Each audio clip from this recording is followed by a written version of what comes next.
He has zero excuses to get it done. All I've been hearing about is how miserable his off. Celtics reclaim home court advantage in their Eastern Conference series with the Sixers 114-102. Joel Embiid on the night he was receiving the MVP trophy, scored 30 points, but got very little help from his teammates, particularly in the form of James Harden. Michael Wilbon, Jalen Rose. Stephen A. is in Stephen A.'s World on ESPN2, and he'll be with you shortly there. Jalen, big picture thoughts on this game?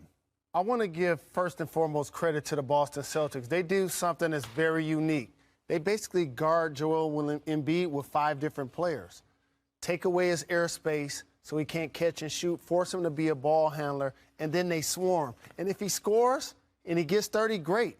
But James Harden, you can't pull a disappearing act in a big game. 3 of 14 from Harden tonight. Jalen raised a great point. We just heard Jason Tatum talk about that, about how they discussed for him, all of them guarding him, which sounds crazy, but it's an ensemble defense, and it works.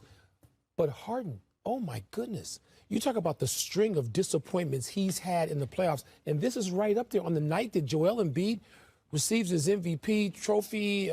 You have this emotional beginning to the night in Philadelphia. He had no first half. He missed all 5 shots in the paint and then didn't shoot a half dozen other. A final from Philadelphia where the Celtics beat the 76ers 114-102. The two Jays, Jason Tatum and Jaylen Brown combined for 50 in this game, 17 rebounds, 10 assists, and they are victorious on the road in Philadelphia. Joel Embiid got his MVP trophy tonight, double-double, 30 points, 13 rebounds.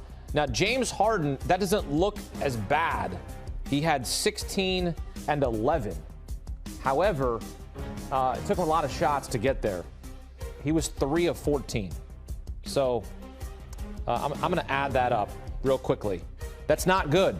That's 5 of 28 in the last 2 games after 45 points. So they got to get him going. And look, 16 points and 11 assists. I mean, we need a little bit more out of you, James Harden, if we're going to win this series. Because it was like Joel Embiid and then, Tyrese Maxey's a great player. Johnny Melton's a good player, but, need some help.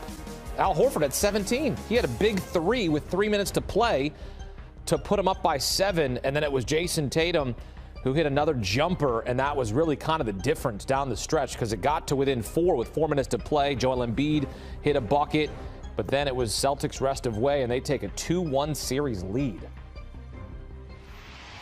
And for more, welcome in CBS Sports NBA writer Colin Ward-Henninger. No rest for the weary here. Colin covering the Lakers-Warriors series, also covering the 76ers-Celtics series. What was the difference for you in this game between Boston and Philadelphia?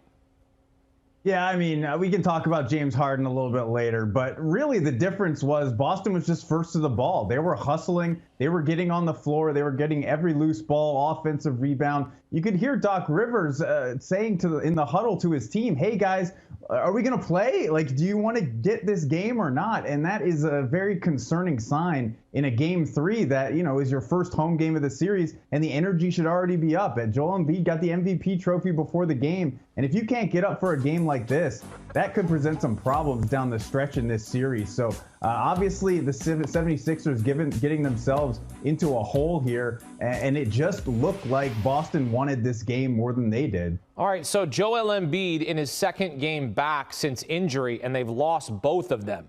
And of course, game 2, he's trying to get his rhythm back. He's coming off the sprained LCL that he's still dealing with, an injury that he said could take 4 to 6 weeks. So you're asking a lot of your MVP. He's playing, but it hasn't resulted in wins.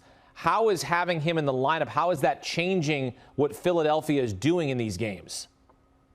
Yeah, it's interesting because obviously you want Joel Embiid on the floor. There's no question about that. But you did see in game 1 that without him, with Paul Reed at center and going with small ball lineups with PJ Tucker at center, there's a little more space. Joel Embiid's a big guy. And if you're trying to drive, he's going to be there. His guy's going to be there. And it just kind of changes the dynamic of your team. So no complaints about Joel Embiid in game 3. I mean, he played great. He was the reason that they were even within striking distance in this game. But it does change the dynamic a little bit. That's not an excuse for Tyrese Maxey and for James Harden not to have big games. But it does change the way that they play offense a little bit. That being said, Joel Embiid, I think, looks just like himself on both ends of the floor. He did look a little fatigued there toward the end of the third quarter, but part of that is because he just had to carry them so much in the first half and up to that point. So if I'm the 76ers, Joel Embiid is the last of my concerns right now. James Harden, we said we'd talk about it. We're going to talk about it right now. 17 of 30 in game 1 for 45 points. Games 2 and 3 combined, 5 of 28 for 28 points, and a lot of those points coming at the free throw line. So he's getting to the free throw line, but he's not making his buckets. Again, 5 of 28. What the heck's happening with James Harden? Yeah, it's concerning. And the thing with James Harden, like we always talk about his playoff failures, and it's not that James Harden doesn't have big games in the playoffs. He's had 40-point games before. That 45 was the most he scored. He can do it. He just tends to not do it in the biggest games. So a game 1 performance, great. They got that win on the road. That was huge for them. But he needs to show up again. And you can see, what was the most concerning about his performance in game 3, he's going to miss shots. Like, that happens. He's missing step-back threes, okay? He misses a couple floaters, no big deal. He started going into the lane, and he would have wide-open shots, whether it was layups or floaters, and he would jump in the air and look confused and kind of kick it out to a shooter, and they wouldn't know what to do. He looked very hesitant, and if he isn't aggressive, we always talk about, Houston, James Harden.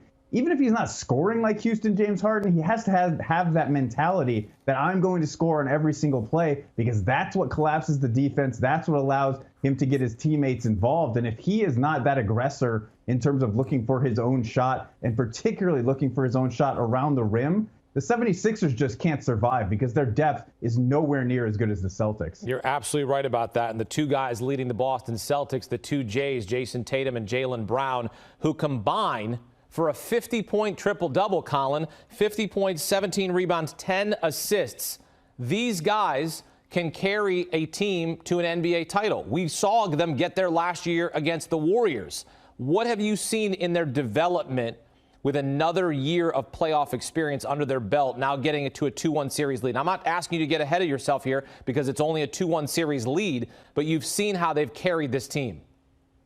Yeah, absolutely. We can talk about it now. Like, they have improved. You can tell watching them. Jaylen Brown has tightened up his handle a little bit, even though it's still a little scary for Celtics fans, I'm sure. But really what you can see is knowing when to strike, and that is what all that experience is for. Remember, these guys have been in big playoff games pretty much since their rookie years. They have figured out when it's time to assert themselves, when it's time to get their teammates involved, particularly with the supporting cast, as I mentioned before. That's very good. That has a lot of talent on it. You need to figure out when it's your time to go and when it's your time to distribute. And you could see in game 3, in the second half, third quarter, Jaylen Brown comes out absolutely on fire, putting his head down, getting to the rim, hitting his fadeaways, getting to his spots. And then when the Philadelphia 76ers made a late push to maybe get back in the game, boom, Jason Tatum fadeaway. Jason Tatum spot up 3, the game's over. This is what these guys have learned, and the product of all that experience that they've been through in the playoffs is starting to reveal itself in this series. Did the Celtics prove something to you on this night? The fact that they can win a close game? Because we saw them win a blowout in game 2, right? They win by 34, and now they win a close game.